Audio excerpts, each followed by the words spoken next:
अस्सलामुअलैकुम वरहमतुल्लाहि वबरकातुहू। जुम्मा मुबारक तमामी आले इब्राहीम को। आले इब्राहीम से जुड़े तीन अकायद यानी कि हज़रत मूसा अलैहिस्सलाम के पैरोकारों को, हज़रत ईसा अलैहिस्सलाम के पैरोकारों को, हज़रत दाऊद अलैहिस्सलाम के पैरोकारों को, उम्मत मुस्लिमा को।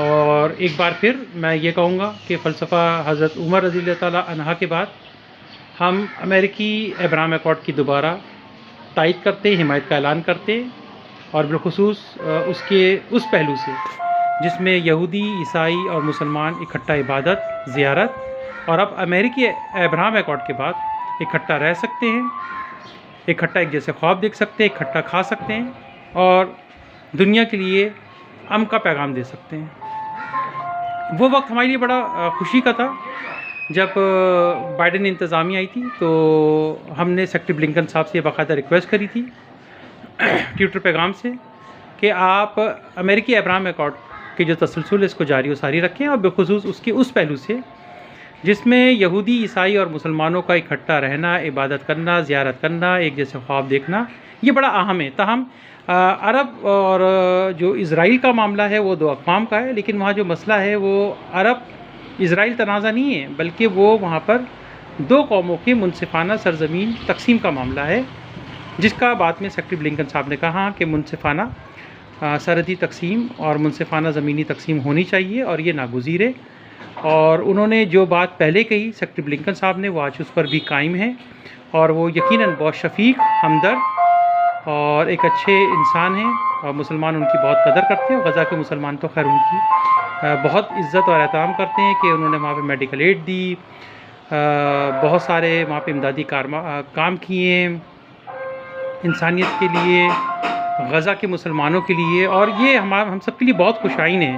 और मुसलमान अमेरिकी अब्राहम अकॉर्ड की तायद करते हैं। वो दिन हमारे लिए वाकई बड़ा खुशी का था जब सदर बाइडेन इंतज़ामिया आई और हमने उनसे ट्विटर पैगाम पे कहा कि आप अब्राहम अकॉर्ड के तसलसल को जारी व सारी रखें।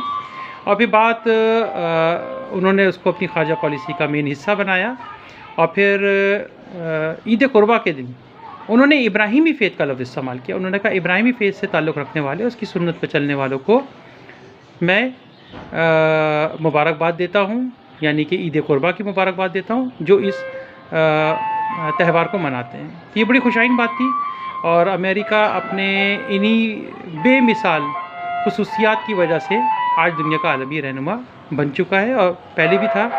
और कई मुहाज़ पर मुस्लिम ममालिक अमेरिका के साथ जो है वो शराकतदार हैं, चाहे वो सेंटकॉम हो, चाहे वो दीगर अमूर के हों, ख़ारजा के हों, कौमी सलामती के हों, आलमी सलामती के हों, ख़ित्ताई सलामती के हों, इलाक़ाई तहफ़्फ़ुज़ के हों, इंसानी जान माल के तहफ़्फ़ुज़ के हों, मज़हबी आज़ादी के हों, सहाफ़ती आज़ादी के हों, औरतों के हुकूक़ के हों, ये बहुत सारी चीज़ें, या इंटरफ़ेथ हारमनी के हों, तो हम सब एक दूसरे के साथ हैं। और हम ये समझते हैं कि सरज़मीन मुक़द्दसा जहाँ हम तीन अकायद के इकट्ठा रहने, इबादत, ज़ियारत करने की जगह है, वहीं पर अब हमें ये फ़ैसला करना है कि इस सरज़मीन की जो हक़ हुक्मरानी है वो दर हकीकत, मैं दोबारा कहूँगा कि दर हकीकत वो हज़रत ईसा की जाए पैदाइश है, और वहीं पर उनकी हुकूमत को कायम होना है।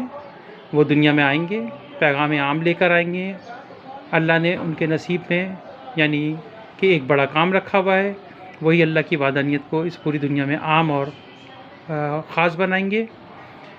तो मेरी गुजारिश है कि हम ये बताना चाहते हैं, ये कहना भी चाहते हैं कि जो कुछ हिटलर ने यहूदियों के साथ किया वो इंसानी तारीख़ का एक बहुत बड़ा अलमिया और बहुत बड़ा नुकसान रहा।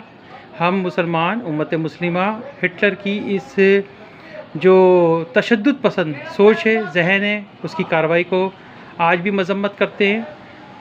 और जिस तरीके से यहूदियों ने पूरी दुनिया में मुसलमानों का और बिलखुसूस फ़लस्तीनी मुसलमानों का इस वक्त साथ दिया, ईसाइयों ने पूरी दुनिया में मुसलमानों का साथ दिया, फ़लस्तीनी मुसलमानों का साथ दिया, हम उसके बहुत शुक्रगुज़ार हैं। और हम भी यहूदियों पे होने वाले जुल्म पर जो है वो बहुत ज़्यादा हिटलर से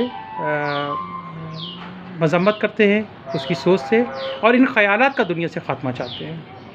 तो लिहाजा मेरी अमेरिका से भी गुजारिश है कि नेतन्याहू से कहें कि ये जंग किसी मसले का हल नहीं, हमने मुज़ाकरात की टेबल पर आना ही है और हमें इसे दीनी एतबार से अब सेट कर लेना चाहिए। मैं पोप और फ्रांसिस से कहूँगा ये मसला अब हल हो जाना चाहिए। आप आएँ, आप बुज़ुर्ग हैं, इमाम काबा आएँ, आप बुज़ुर्ग हैं, रबी आएँ, आप बुज़ुर्ग हैं, तीनों अम का पौधा लगाएँ। हम मुसलमान इस अम के पौधे की कुंजी हूबहू उसी तरीके से जैसे कि ईसाइयों ने मुसलमानों के हवाले की थी हमारे खिलाफत में, हज़रत उमर रज़ी अल्लाह ताला अन्हा के खिलाफत में, और तब ये तय पाया कि तीनों ही अकायद यहाँ पर इबादत ज़ियारत कर सकते हैं। जबकि उस वक्त जो सियासी रहनुमा थे ईसाइयों की तरफ से, उन्होंने कहा कि यहूद यहाँ पे आबाद नहीं किए जाएंगे। तो हमने कहा ये आपका आपस का मामला है, आप जो तय करें हमें कबूल होगा। तो यहूदियों ने उस सरज़मीन से हिजरत को उस वक्त तस्लीम किया और वो पूरी दुनिया में आबाद हुए। हम भी ये चाहते हैं कि हम सरज़मीन मुक़द्दसा की चाबी ईसाइयों के हवाले कर दें अमेरिकी क़यादत में, क्योंकि अमेरिकी अब्राहम एकॉर्ड का जो ख्वाब है वो ख़ुद अमेरिका ने देखा। अब उसे सच और पाए तकमील पहुँचाने में मुसलमान उनका साथ देंगे, चाहे वो अरब के मुसलमान हो, चाहे वो अजम के मुसलमान हो। इसका फ़ैसला दीनी एतबार से निकलना है। ताहम ये बात बहुत खुशाइन है कि दो अक़वाम के दरमियान अक़वाम मुत्तहिदा का भी ख्वाब, उसकी तजवीज़ पूरी होने जा रही है अमेरिकी मेहनत, अमेरिकी कोशिशों से। ख़ास तौर पे मैं यहाँ पे सेक्रेटरी ब्लिंकन का नाम बहुत ज़रूर लूँगा, बाइडेन इंतज़ामिया का नाम ज़रूर लूँगा कि उन्होंने पूरी कोशिश की है कि ये दो रियासती हल निकल आए, ताकि फ़लस्तीनियों को भी उनकी सरज़मीन मिल जाए, उनका महल वक़ूफ़ मिल जाए, और इजराइलियों को भी मिल जाए। लेकिन ज़ाहिर बात है ये बात ख़ुद अमेरिका की साबका जो सेक्रेटरी ख़ारजा थी, उन सेक्रेटरी ख़ारजा नहीं, वज़ीर ख़ारजा यानी कि कोंडोलेज़ा राइस ने कहा था कि अरब इज़राइल तनाज़ा उस वक्त ज़रूर ख़त्म हो जाएगा जब इज़राइल 1967 से कबल सरहदी तकसीम पर चला जाएगा। तो आज भी हम ये समझते हैं कि 1967 की जो सरहदी तकसीम है वही बॉर्डर डिवीज़न है, और यही बॉर्डर डिवीज़न को कबूल कर लें इज़राइल, मुसलमान भी तैयार हैं, पूरी दुनिया तैयार होगी, खुशी का लम्हा होगा। और हमें यहाँ किसी के आबाद होने से कोई डर, खौफ, कोई परेशानी नहीं है। ये दुनिया सबके लिए अल्लाह मियाँ ने ये तमाम दुनिया जो है वो इंसानों के लिए रहने के लिए बनाई है, आपस में मोहब्बत इत्तेहाद से। और हम सब एक ही खुदा के मानने वाले हैं, यानी कि हज़रत ईसा अलैहिस्सलाम के पैरोकार, हज़रत मूसा अलैहिस्सलाम के पैरोकार, हज़रत दाऊद अलैहिस्सलाम के पैरोकार, और वो जो हज़रत इस्माइल की आल औलाद हैं, और वो जो हज़रत इसहाक़ की आल औलाद हैं, जो हज़रत याकूब की आल औलाद हैं, हम सब एक ही खुदा के मानने वाले हैं। तो मैं उम्मीद करता हूँ कि अमेरिका ने पहले भी बहुत संजीदगी और मुसलमानों की बात को सुना। हम अमेरिका के साथ शाना बशाना खड़े हैं, और मैं ईरान से कहूँगा कि हूसियों का इस्तेमाल ख़त्म कर दें। अरब से कहूँगा कि आप भी हूसियों पे बेजा मज़ालिम ना करें। इस तरीके से हुक्मरानी नहीं चलती है। आपकी बादशाहत के कहीं ऐसा ना हो कि दिन पूरे हो जाएं, क्योंकि खिलाफत तो कायम होनी है। इस बादशाहत को, अरब बादशाहत को खिलाफत के हाथ बैत लेनी है, आज या कल खिलाफत की ही हाथ बैत लेनी है। और ये इस्लाम का मामला है, ये अरबों का मामला नहीं है।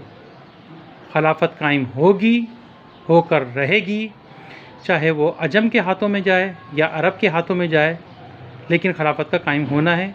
और हम खिलाफत में पूरी दुनिया को ये यकीन, एतमाद दिलाते हैं कि ना हम किसी से जंग लड़ेंगे, ना ही कोई हमसे जंग लड़े। हाँ, ये है कि हज़रत इब्राहीम की तालीमात पर चलते हुए इंसानी खदमात, उसके कदरों को, उसकी चीज़ों को दुनिया में आम और खाएँगे। और ये कि मुसलमान ख़ातमुन नबीन हज़रत मोहम्मद मुस्तफ़ा सल्लल्लाहु अलैहि वसल्लम के पैरोकार हैं, और हम ख़त्म नबूवत पर ईमान रखते हैं। ताहम वो अक़ाइद जो हमारे साथ इस वक्त जुड़े हुए हैं, हम उनके बहुत शुक्रगुज़ार हैं। और मैं मोदी से एक बार कहूँगा कि भाई मुसलमानों को आप तंग ना करें, उनकी मसाजिदों को शहीद ना करें, इमाम बारगाहों को शहीद ना करें। आपने पहले ईसाइयों के गिरजाघरों को बहुत आग लगाई, उनके बच्चों के साथ बड़े मजालिम किए, फिर जाके मोदी ने माफ़ी भी मांगी, लेकिन माफ़ी मांगने के बाद भी उन्होंने उनकी एक पूरी बस्ती को आग लगा दी इंडिया में।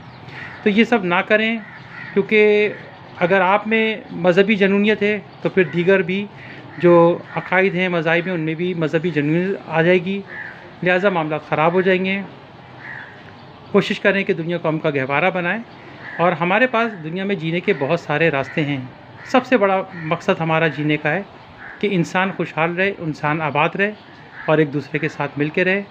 मैं एक बार फिर अमेरिकी हिकमत और अमेरिकी सोच और अमेरिकी हिकमत अमली की पुरज़ोर तायद और हिमायत का ऐलान करता हूँ। जज़ाकल्लाह खैर। अस्सलाम वालेकुम।